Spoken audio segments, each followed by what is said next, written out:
On the eve of Prince Harry's wedding to Meghan Markle, we look back at his extraordinary life.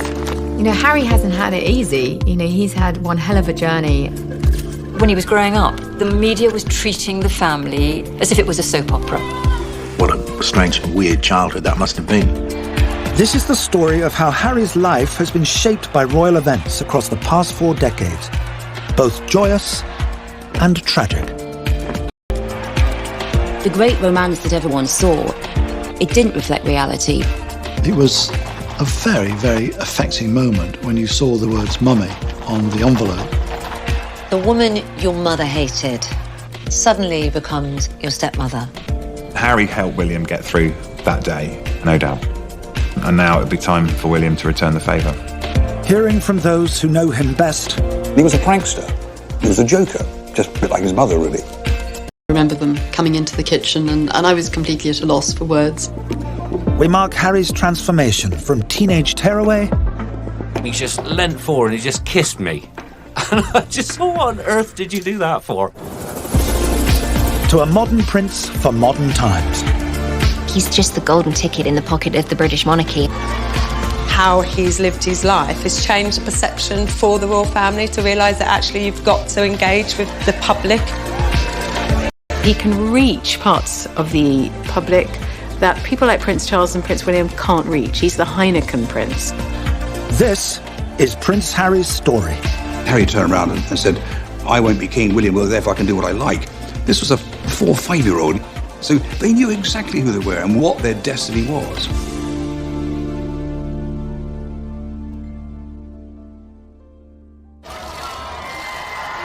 As a new chapter begins in royal history, hip hip hooray! It's a boy! It was at this same London hospital 34 years ago that Prince Harry was born. Prince Henry made his first public appearance just after 2:30. But he'll be known, say his parents, as Harry. When I first heard the name, I didn't like it at all, but I've said it about 20 times now, and I'm quite getting used to it. From that day onwards, Harry's life would be played out in front of a media circus. The trade-off for a royal life of palaces and privilege. As a consequence, his mother was determined to make his and his brother's lives as normal as she could. If you could find some sort of normality of a family inside a royal palace, this is what it was. And William and Harry were very much encouraged to mix with the butlers, mix with the chefs, the chauffeurs, the ladies-in-waiting, the cleaners. And brought up in the traditional way with the governess or the nanny. She wanted to be a hands-on parent. Diana made that stand of actually the first royal to actually take their children to school, not just on the opening day, but on a regular basis. This was her idea of breaking away from royal tradition. It was on those school runs that Harry first engaged with the waiting press pack. What happened, photographers, in order to get a reaction, would stick their tongue out. And that would attract a 4-year-old to copy him. And that's why he stuck his tongue out. And he did it fairly regularly. He thought it was very funny.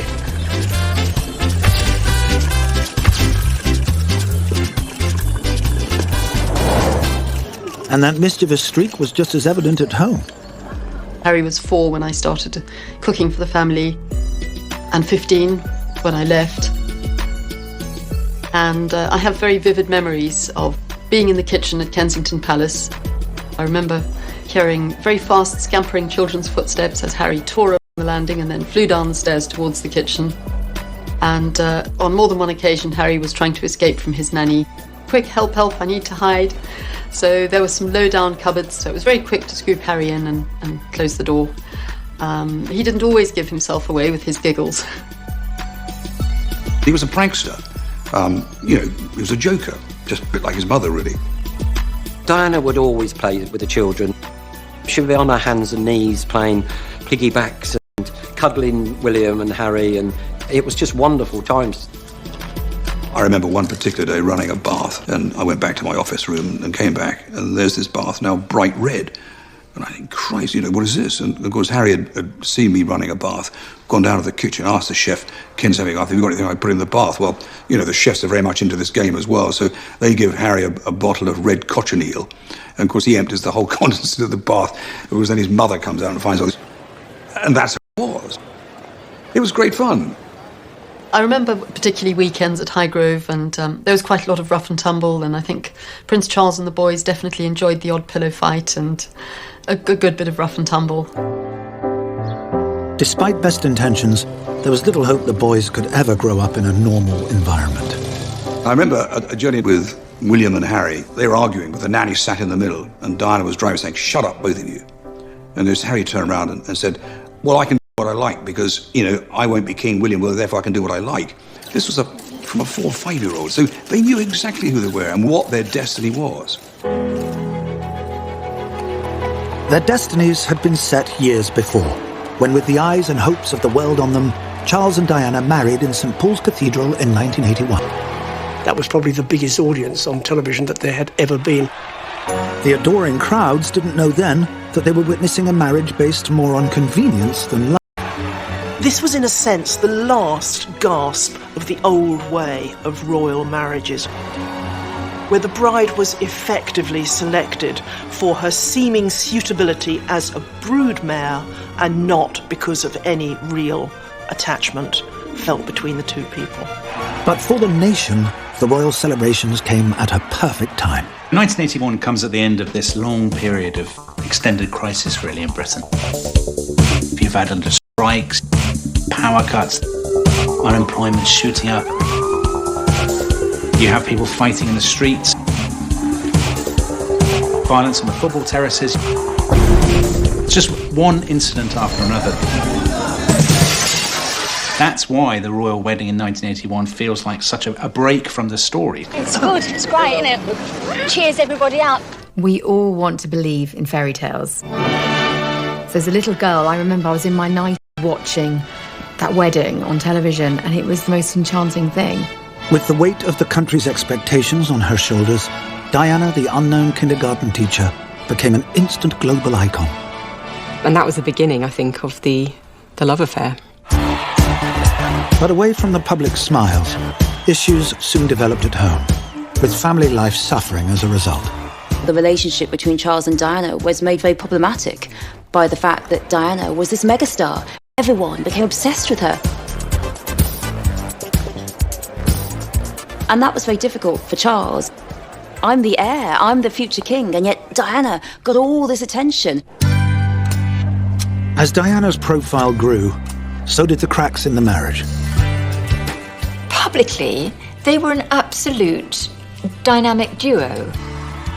But privately, their lives were bitterly unhappy. I can remember the relationship falling apart in slow motion. At the heart of this, though, were two very, very young boys, and one can only imagine what they were going through.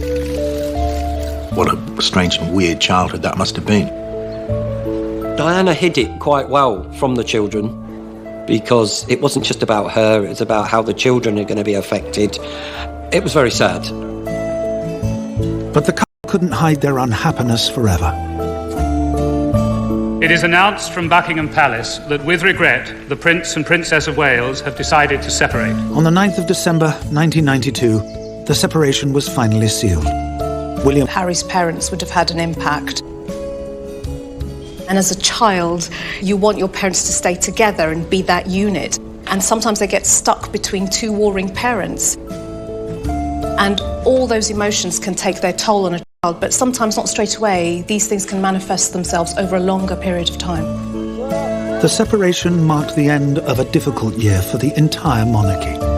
It has turned out to be an annus horribilis.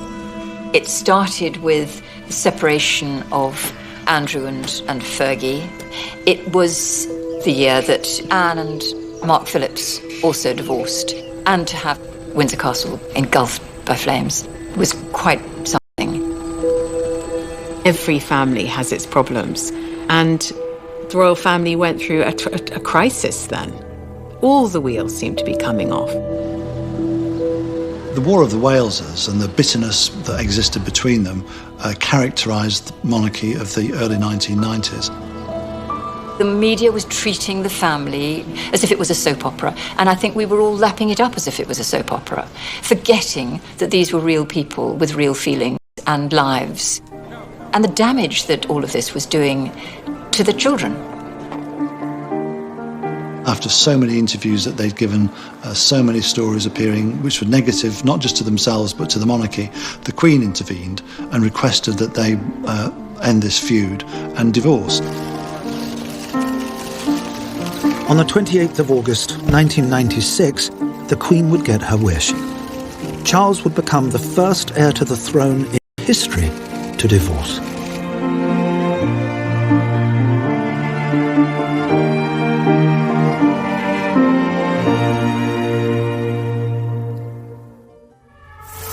But there was an even greater event to come that would shape Harry's life forever. Just to confirm the news that Diana, Princess of Wales, has died in a car accident in Paris, which also killed her companion, Dodi Fayed. On the 31st of August 1997, Prince Harry and his brother William were with their father on holiday in Scotland. They were both sound asleep when tragedy struck. Their mother, Diana, had died in a car crash in Paris. Prince Charles was just in an agony. He went into their bedrooms and removed radios, televisions, anything that would enable them to hear the news from somebody else. And he broke the news to them in the morning. Charles is a caring man. He's a very caring man. And he had to protect the boys as much. Closed doors. But 500 miles away in London, the nation witnessed an unprecedented public display of emotion. Everybody was coming to pour their grief and show their appreciation to Diana. I was straight up to Kensington and put my flowers by the gate and paying my respects because she meant something to me. And yeah, I cried. But while the nation openly mourned Diana, there was a vocal and unprecedented demand for the royal family to return to London. The Queen wants to remain in Balmoral because, above all, she was trying to protect the boys. It was interpreted as the week wore on as the Queen being aloof, not getting it, not caring even, and that really built. People needed someone to blame because they were so devastated by the loss of Princess Diana and almost kind of uncomprehending that her death could have happened. The wave of anger against the royal family after Diana died was absolutely extraordinary. You see the biggest dip in royal popularity that there has been. It's amazing to look back now and see these incredibly, usually very royalist newspapers saying, "Show us you care, Mom. Come to London. We are here alone." Into this vacuum stepped a newly elected Prime Minister. She was the people's princess, and that's how she will stay, how she will remain in our hearts and in our memories forever. Tony Blair was getting all the attention. As a consequence, the royal family rather went down in popularity. When the politicians are very popular, the royal family tend to go down, and when the politicians are very unpopular, the royal family go up. You do tend to see this seesawing. The grief-stricken family, stung by the criticism, made their way to London. I was in London on the day that Prince Charles and William and Harry came down from Scotland and came back to St James's Palace. And I remember vividly Harry coming into the kitchen and jumping up on the seat by the window and just looking at this little boy, wondering how he would even begin to process all that he was seeing and everything that was being thrown at him. But duty demanded Harry do more than just look at the crowds. Charles, William and Harry went to Kensington Palace and they looked at the bouquets that had been left there, and the emotion on their faces, you couldn't mistake it. They were devastated, they were heartbroken. Looking back on it now, I think it was probably rather cruel that they were brought back down to London and had to look at all those flowers, all these people sort of reaching out to touch them. William. Thank you so much. Thank you. Confusing because he was having to absorb other people's pain, yet perhaps repress his own. I think that must have been some of the hardest hours and days and minutes of their whole lives. In front of a watching world, William, aged just 15, Harry, still only 12, had to bury their mother in step with royal protocol. what could be more awful? And have been told by your father and your grandfather, you don't look to the side, you walk in step with me, you don't cry, you walk. I mean, that is brutal. There's an old saying in royal circles, don't wear private grief on a public sleeve, and they didn't.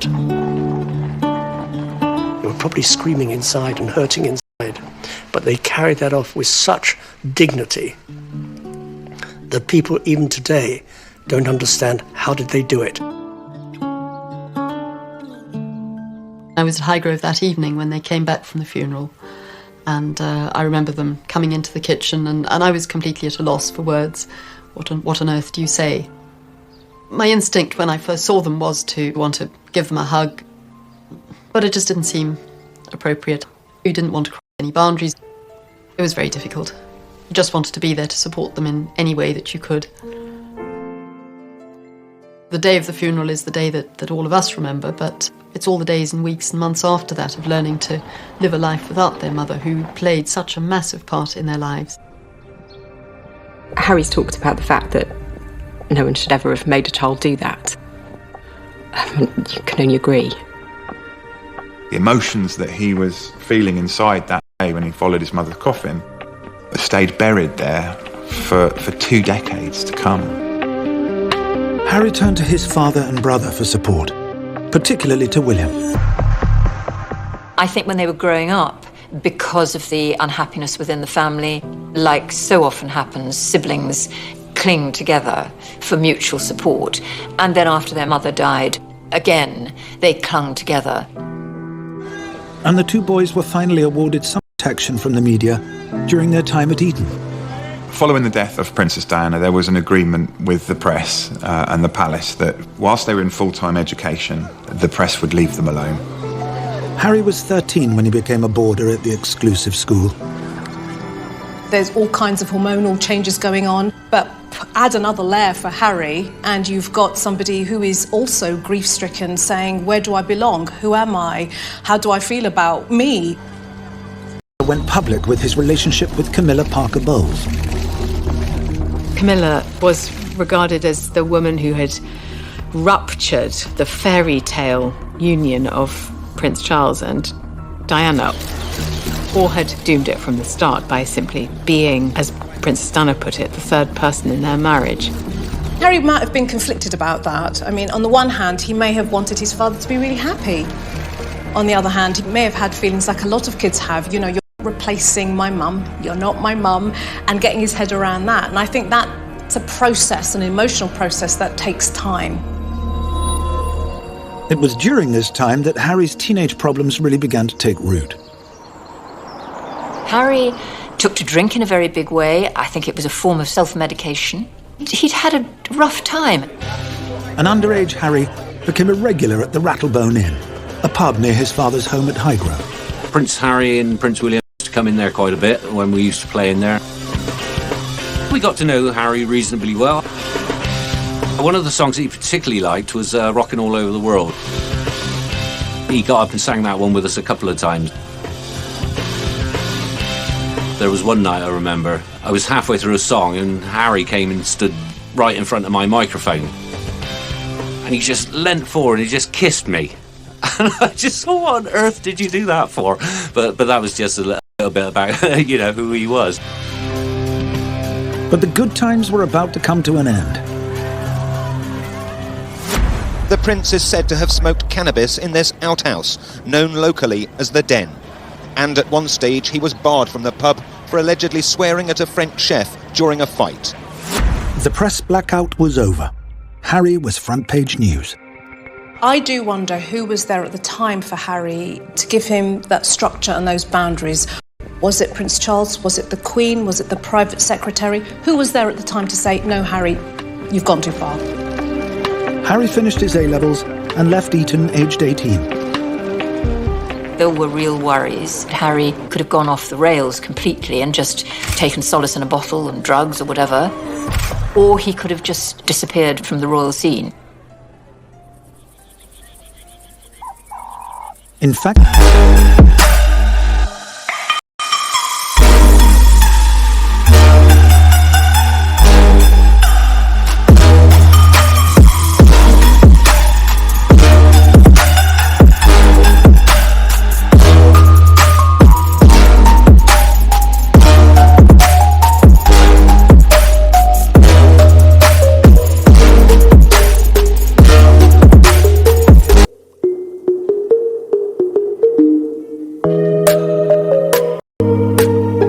he has huge empathy, which she also had. The experience would make a lasting impression on the prince, and he would return in later years to set up the St. Bali charity, a commitment that would impress those who would work alongside him. I went back with him a couple of years ago, watching him in that space and engaging with those kids. I can say wholeheartedly, observing and listening to Harry when he's out there in that space, it is completely selfless. Harry's efforts would go on to help raise millions of pounds for young people affected by HIV.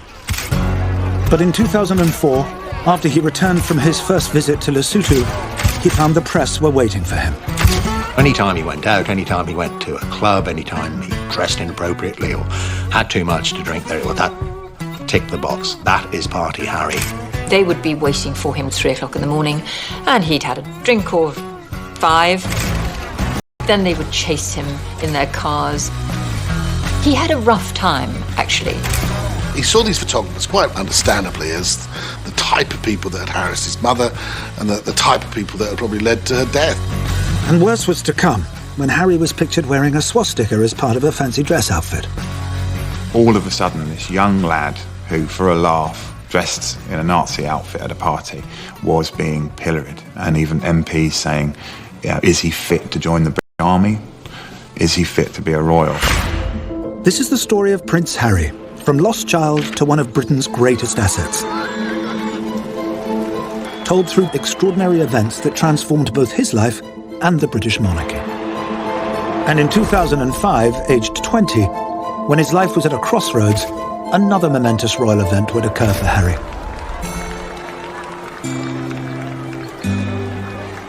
Charles and Camilla's wedding was very far from a typical royal wedding, in that they turned up together to Windsor Guildhall to have a registry office marriage. I think there were about 28 guests, and it was very low-key. The union represented a constitutional revolution, as it was the first time in history a divorced heir to the throne would remarry. It's a sign of how far the royal family have come and how far as we as a nation have come, that divorce is no longer a dirty word. Remember, when King Edward VIII wanted to marry Wallis Simpson, who was twice divorced with her husbands living, he was forced to abdicate. The Queen did, by this point, welcome this marriage. She didn't attend the civil ceremony, but she did attend the blessing in St George's Chapel, the place where Harry and Meghan will marry. The ceremony may have been low-key, but the wedding represented a huge shift in public opinion. On the pale. But relatively quickly, it's only 8 years. They've kind of dragged it round and they can kind of get married without kind of people looting and pillaging on the street. And the fact that William and Harry endorsed the union underlined this transformation even further. It was on their faces that they absolutely approved of this wedding.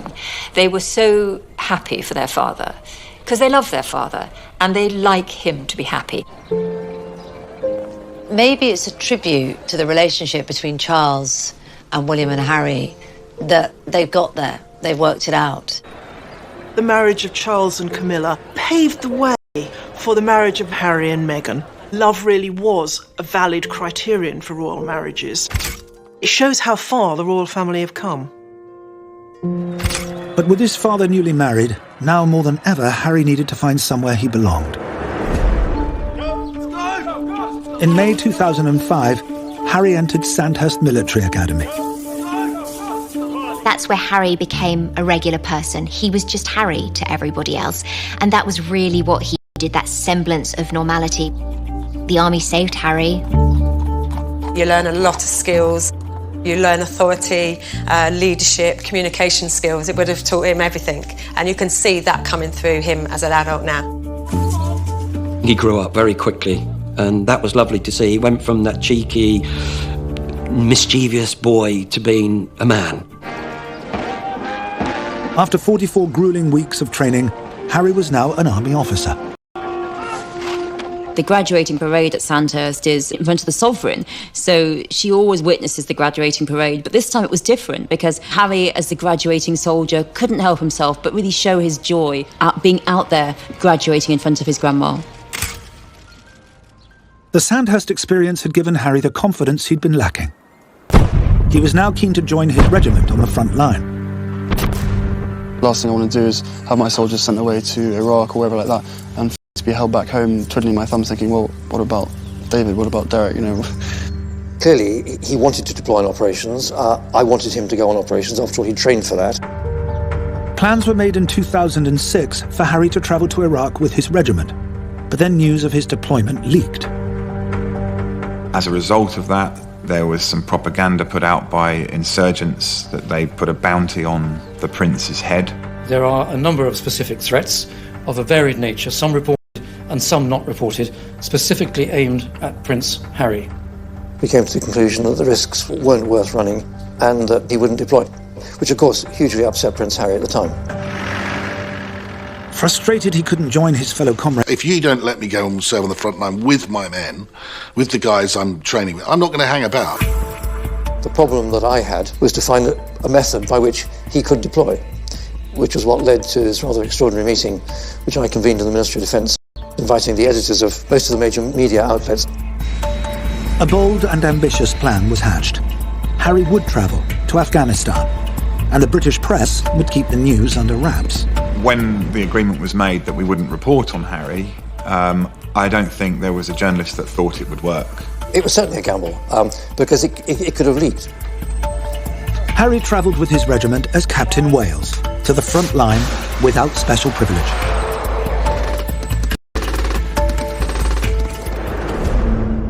Photographer John Stillwell was one of the select few who would find themselves in the thick of the action alongside the prince. Everyone said to me, he's going to be 30 foot underground. They won't chance him outside. As soon as we got to Kandahar, we were told we're going down to the front line. 300-400 yards from the enemy, from the Taliban. I was looking around thinking, if someone recognises him, a sniper, they could take him out quite easily. No, he was in danger. He was in danger. Against all odds, the media blackout was holding. And back home, with Harry missing from royal duties, his family were doing their bit to keep the secret safe. We'd had the Queen doing her Christmas message talking about all the troops out in Afghanistan and around the world, but she never wasn't able to mention, oh, and by the way, and my grandson, Prince Harry, is there too. And it must have been very difficult for Prince Charles when he was going around meeting the different soldiers and regiments, them all talking about Afghanistan, and him not say, well, actually, yeah, I know, I've had letters and phone calls from my son. He's on the front line too. But there was one very special message from home. He'd had a phone call from Prince William saying that Mum would be very proud of him, which I think, meant a lot to him. While his family were tucking into their Christmas dinner, Harry was busy forging a lasting relationship with the Gurkha regiment, led by Major Pun. Prince Harry interacted very easily with the boys. He was very popular amongst the Gurkhas. It's bizarre. I'm out here now. I haven't really had a shower for 4 days. I haven't washed my clothes for a week, and everything seems completely normal. Thousands of miles from home, Harry had found a sense of belonging. We sleep together, we train together, we fight it together, and we all always grown up as one big family to look after each other. Prince Harry became one of us. At Christmas dinner, Prince Harry, he had a goat curry. He could have easily got leave of absence, but no, he was there on Christmas Day while the Queen talked to the nation and we all ate our turkey. But the blackout didn't last. The foreign media broke the news and Harry was immediately pulled out. Prince Harry was fairly down about his own circumstances, and I can recall putting a gin and tonic in his hand, and he said, the trouble is I'm not like a normal young man. And one knew exactly what he meant. He couldn't do what everybody else did. The experience did signal a thawing of troubled relations between Harry and Fleet Street's finest. Thank you to all the British media for keeping their mouths shut, and I know for a fact that there was stuff they did behind the scenes to stop stuff from coming out, which was massively kind of them. Despite his frustration, Harry was determined to find a way back to the front line, this time training as an Apache helicopter pilot. He was the top student on his course. He was the top gun on his course. Well done him. This was a fantastic boost to Harry's confidence. For the first time, he discovered there was something that he could do better than anybody else. That was the real turning point for Harry.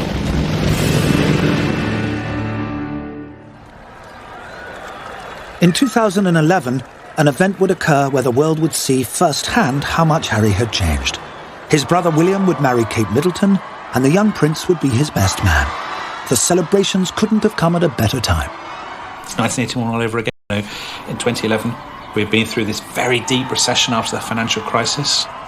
There was a sense, I think, Britain really needs a bit of a tonic. What better boost for the nation than seeing a middle-class girl from Berkshire marrying the future king? Kate wasn't from the aristocracy. She and William fell in love, you know, and we are of a time, we're in a generation where that means something. The fact that Prince William didn't marry a sort of European princess, but married Berkshire Rose, Kate Middleton, showed the actors in the royal family are now autonomous. Our royals would never submit to an arranged marriage with some horse-faced German princess anymore. On this grand stage, Harry would come into his own. There was a great moment where we saw Prince William and Prince Harry standing together, straightening themselves, knowing that the bridal party had arrived. Harry, looking so dashing in his uniform.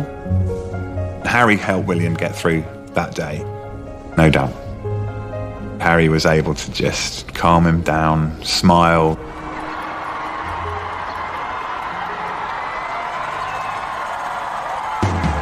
Harry's transformation from clown prince to royal asset was almost complete, and in 2014, he embarked on a new venture.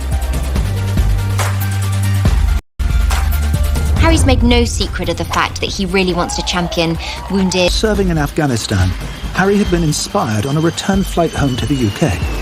There were two very, very badly wounded soldiers that had lost limbs being flown back in the same military aeroplane. And Harry quite poignantly said, "I'm not a hero. Those guys are the real heroes." I think that had a very profound effect on him as an individual, as a human being. He wanted to do something to address that. And his response to that was the Invictus Games. The Games are an international multi-sports event set up to inspire Harry's wounded comrades and challenge preconceptions about disability. Get out there, meet these guys, listen to their stories, and in some cases, in many cases, learn from them. It comes from him. He is the driving force behind it. It's his vision that we're delivering. Fame can be a wonderful thing it's like a superpower if you use it well. Harry has realised, I've got this power, I'm going to use it well. For people who feel a bit marginalised, for people who feel like they're not worth very much, to have somebody as prominent as Harry just come and shake their hand and say, "How you doing?" it's just great. Just like his mother, Harry was adopting a more relaxed style of royal conduct, and people loved it. Some events he was in the crowd, getting his popcorn stolen. Other events he was talking to the competitors, behind the scenes, talking to the friends and family, talking to the volunteers. Just everything, doing everything. In 2015, after 10 years in uniform, Prince Harry left the army. He had established himself on the world stage, but his private life was another matter. I think the reason Harry's previous girlfriends haven't worked, notably Chelsea Davy, Cressida Bonus, they simply couldn't handle the press intrusion. Other girlfriends that he's had haven't been able to cope with the fact, and Harry hasn't been able to cope with the fact that there's that baggage. You know, Harry's very protective, particularly of his girlfriends. And for those who'd seen him grow up, the prince's loneliness was hard to bear. I think it must have been really tough because I'm sure there were some who he was very fond of, but perhaps the life wasn't really going to suit them. It was a worry, I think, that Harry was going to find someone who was going to be able to deal with all that pressure. With his brother settling down and starting a family, attention turned to who Harry would choose. But in October 2016, speculation began when he started dating one Meghan Markle.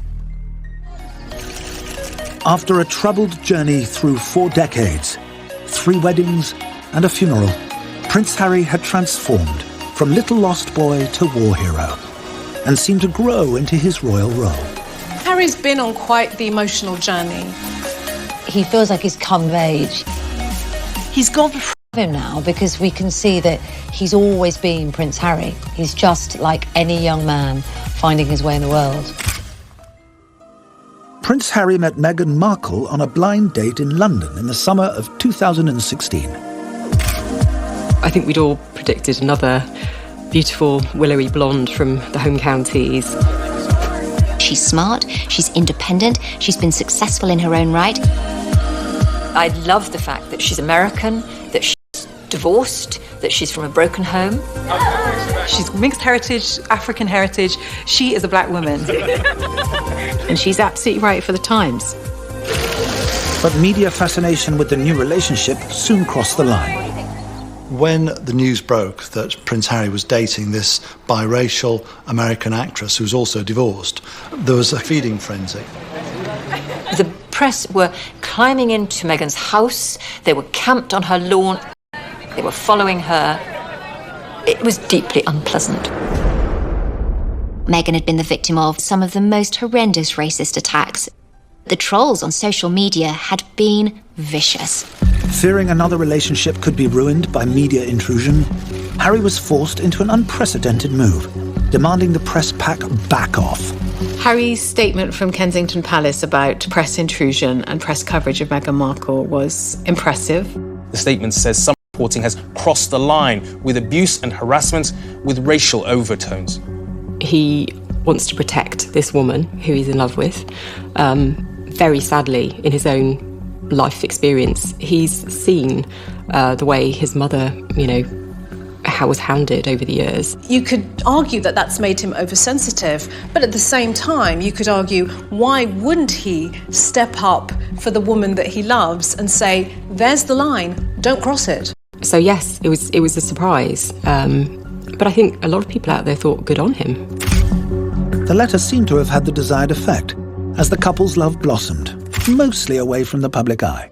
The couple had been snapped in an unofficial capacity, having a quick kiss at a polo match, out in London going to the theatre. But everyone was ready to see them step out.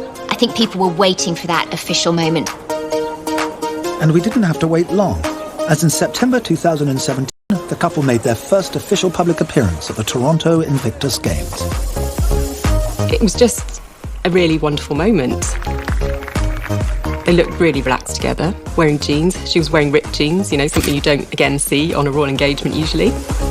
Just those small details of intimacy and the way that they behaved around each other and the way they looked at each other.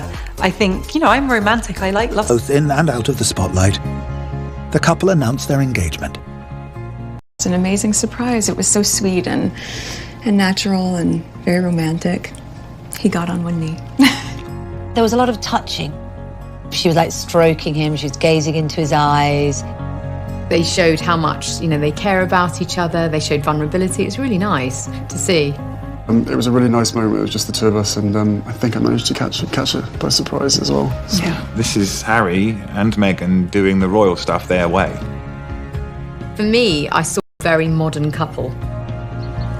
When the couple made their first official royal appearance in Nottingham to mark World AIDS Day, it was clear the public was falling in love with Meghan too. For the first time in his life, Harry has got a girlfriend who won't blame him when she is in the spotlight. You can see the smile on his face, one of complete and total adoration, saying, God, I've got the right person here. I think Meghan comes with fairy dust. She's used to cameras, she's used to talking to people, to being a star.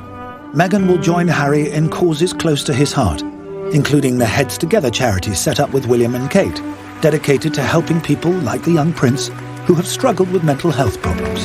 Who's not going to listen to a prince saying, I've had a problem, and now I'm going to talk about it? Everyone's going to listen.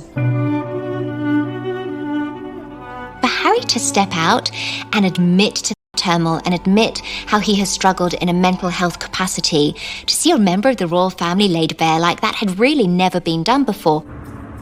On May the 19th, when Harry and Meghan tie the knot at St. George's Chapel in Windsor Castle, it will signal an end to an extraordinary emotional journey.